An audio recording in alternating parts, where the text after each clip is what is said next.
वैसा मतलब कितनी भी घटिया सरकार रही हो ऐसा नहीं हुआ।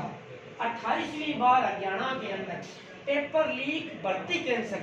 और अभी पीछे 3 दिन पहले अखबार के अंदर एक न्यूज आई थी कि एक नौजवान जो 4 साल से आर्मी की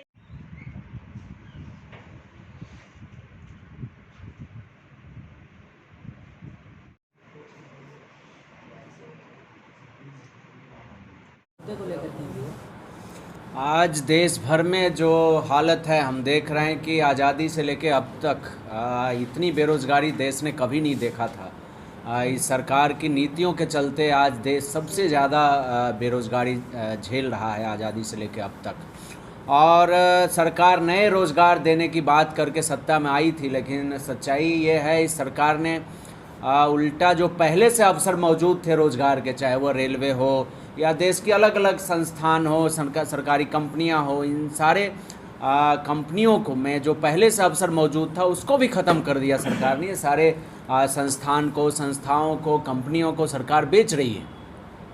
तो हमारे पास पहले से जो संघर्ष के दम पे, आंदोलन के दम पे जो कुछ भी हमने रोज़गार के अवसर हासिल किया था, जो कुछ भी हमने सामाजिक न्याय हासिल किया था, आज वो सब हमसे छीना जा रहा है एक एक करके। रेलवे आप देख लो, रेलवे में जिन प्लेटफॉर्म को प्राइवेट किया गया, बेचा गया, वहाँ 2 घंटे के टिकट का दाम 50 रुपया है। कोई विद्यार्थी, कोई स्टूडेंट एक शहर से दूसरे शहर नौकरियों का इम्तिहान देने जाता है, कोई मज़दूर दूसरे शहर में काम करने जाता है, तो आप सोचो कि रेलवे को इतना पैसा हर 2 घंटे पे देना होगा जितना रात वो होटल में बिता सकता है। तो ये इस देश की सच्चाई है। और रेलवे का हम सब लोग जानते हैं कि इस देश की जनता से कोई नौकरी का या सिर्फ यातायात का रिश्ता नहीं है। इस देश के करोड़ों करोड़ लोगों का लाइफलाइन है रेलवे। तो उसको ही सरकार हमसे छीन रही है। LIC को नीलामी के बाज़ार में रखा हुआ है, LIC का शेयर बेचा गया, हिंदुस्तान पेट्रोलियम बेचा गया, भारत पेट्रोलियम बेचा गया, ONGC बेचा गया, कोल इंडिया बेचा गया, सेल बेचा गया, भेल बेचा गया, हिंदुस्तान एरोनॉटिक लिमिटेड बेचा गया। तो ये सारी जो 70-75 सालों में जो कंपनियां इस देश ने हासिल किया था, उन सारे कंपनियों को ये सरकार बाज़ार में रखी हुई अपने जो चहेते इनके पूंजीपति हैं अडानी अंबानी, उनके हाथों में सौंपने की कोशिश, साजिश, इनकी नीतियां जारी है।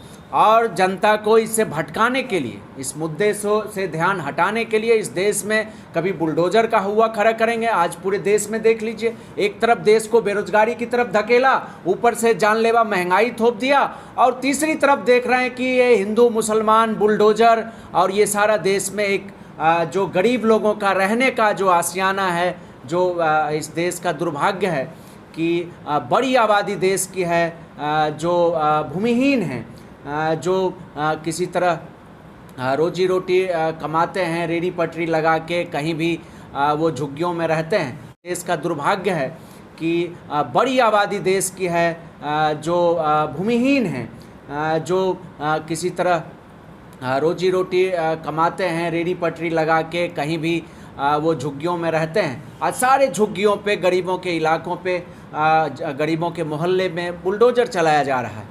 तो ये जो पूरा एक तानाशाही, एक हम लोग बोलते हैं कि लोकतंत्र, जो पहले से भी देश में लोकतंत्र थोड़ा बहुत था, वो लोकतंत्र पे एकदम सीधा सीधा हमला है और देश पे एक तानाशाही थोप देने की ये कोशिश चल रही है। देश संविधान से था, संविधान देश ने, आज़ादी के आंदोलन ने एक बड़ी उपलब्धि हासिल की, जो बाबा साहब के नेतृत्व में हमें संविधान मिला।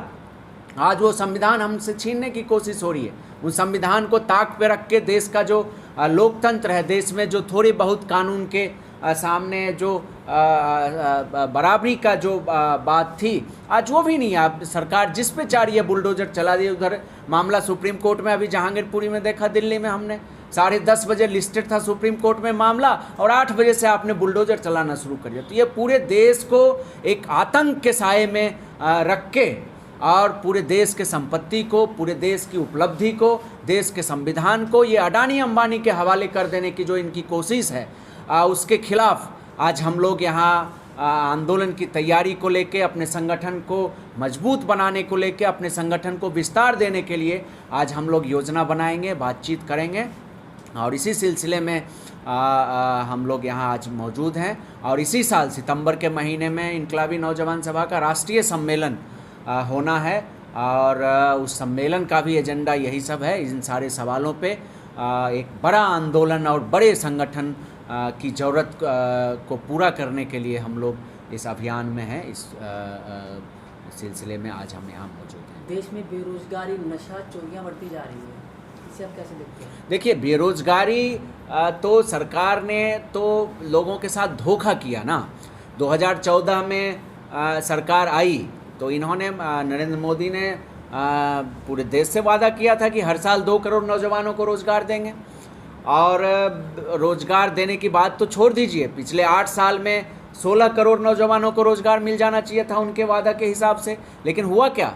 हुआ ये कि 16 करोड़ नौजवानों ने रोज़गार खो दिया। रोज़गार, पहले से जो रोज़गार में थे उनका रोज़गार चला गया। तो रोज़गार देने नहीं, जितना इन्होंने वादा किया था उससे ज़्यादा रोज़गार इन्होंने छीन लिया, और इसीलिए आज नौजवानों को नशे में धकेला जा रहा है, और नशे में धकेल जाने आने में उनका खर्च हो जाएगा। तो ऐसे में उनके थाली में कहाँ से रोटी और कहाँ से तेल, और जो साथी हमारे कह रहे थे कि तड़का गायब हो गया, तो तड़का तो गायब हुआ ही, रोटी भी गायब करने की ये कोशिश चल रही है सरकार की। और ये सब को एक नफ़रत के चादर के नीचे ढक देने की कोशिश है कि ये जो इनकी नाकामी है, देश को चलाने में एकदम विफल ये सरकार है, और उसको ढकने के लिए, अपनी विफलता को छुपाने के लिए नफ़रत का चादर से उसे ढक देने की कोशिश कर रहे हैं। और सरकार कह रही है भी आत्मनिर्भर है, आत्मनिर्भर हो आप। बिल्कुल, आत्मनिर्भर का, इनके आत्मनिर्भरता का मतलब है कि जनता अपना चिंता खुद करे, सरकार जनता के लिए नहीं है। इनके आत्मनिर्भरता का ये मतलब है। बाकी किसी भी मामले में आप देखिए, ये सरकार पहले से अगर आत्मनिर्भर, हम रेलवे, हम यातायात के लिए आत्मनिर्भर थे, करोड़ों करोड़ लोगों को रेलवे के माध्यम से जो नौकरियां मिलती थी उसके लिए तो हम आत्मनिर्भर थे। हर साल 30 से 40 हज़ार नौजवानों को रोजगार देने के लिए तो रेलवे हमारा आत्मनिर्भर था। लेकिन आपने क्या किया? आपने ये जो हम अपने देश के संसाधन पे जो आत्मनिर्भर थे, आपने उसको एक व्यक्ति के खुद पे छोड़ दिया कि आप जैसे जीना है जियो, खाना है खाओ, भूखे मर जाओ, आप खुद पे निर्भर हो, सरकार पे कोई आपकी निर्भरता नहीं। तो उनके आत्मनिर्भरता का ये मतलब है। बीजेपी नेता का हिंदू राष्ट्र बनाने को लेकर एक वीडियो सामने आया था, जिसको लेकर पूरे देश में विरोध हो रहा है, क्या कहना चाहिए? देखिए, ये पूरे देश में इनका मुहिम है। अभी यूपी चुनाव से पहले जो धर्म संसद इन्होंने किया था हरिद्वार में, क्या मकसद था कि पूरे देश में जो जनता का सवाल है, जो बेरोजगारी का सवाल है, महंगाई का सवाल है, इस सवाल को पीछे धकेल के नफरत का एक माहौल देश में खड़ा किया जाए, एक उन्माद का माहौल खड़ा किया जाए, ताकि लोग जो रोज़मर्रा का जो सवाल है, रोज़मर्रा का जो संघर्ष है रोजी रोटी रोजगार का, उससे लोगों का ध्यान भटकाया जाए। और ये गोदी मीडिया के माध्यम से पूरा देश में जो इनके दुलारे पूंजीपति हैं, सारे के सारे अधिकतर चैनल जो मेन स्ट्रीम चैनल हैं वो उन्हीं इनके दुलारे पूंजीपति के हैं, और उनके माध्यम से पूरे देश में इस तरह के बेतुका बयान और ये इस तरह की बातें, नफ़रत की बातें, मुसलमानों के खिलाफ जहर उगलना, नफ़रत का एक माहौल खड़ा करना, ये उनका एजेंडा है।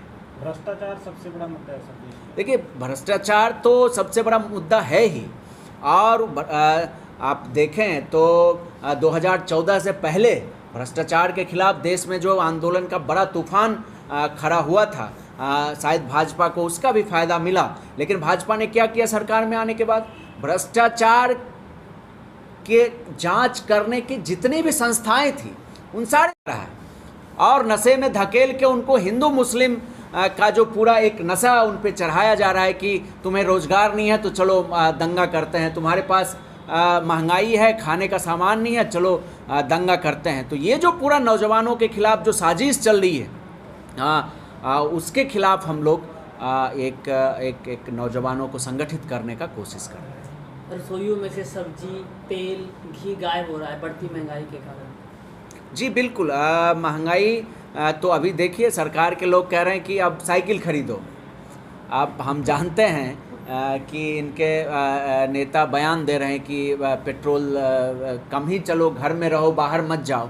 देखिए कितना बेतुका बयान है। देश के नौजवानों की सच्चाई ये है कि हमारे नौजवान 10-10 हज़ार की नौकरी करते हैं, 10,000 सुबह से शाम 10 घंटा 8 घंटा 12 घंटा का काम करके 10,000 12,000 उनको तनख्वाह मिलता है, और वो 20 किलोमीटर 25 किलोमीटर 50-50 किलोमीटर तक बाइक से चला के जाते हैं। आप ज़रा सोचिए पेट्रोल का जो हालत है, पेट्रोल का जो हालत है उस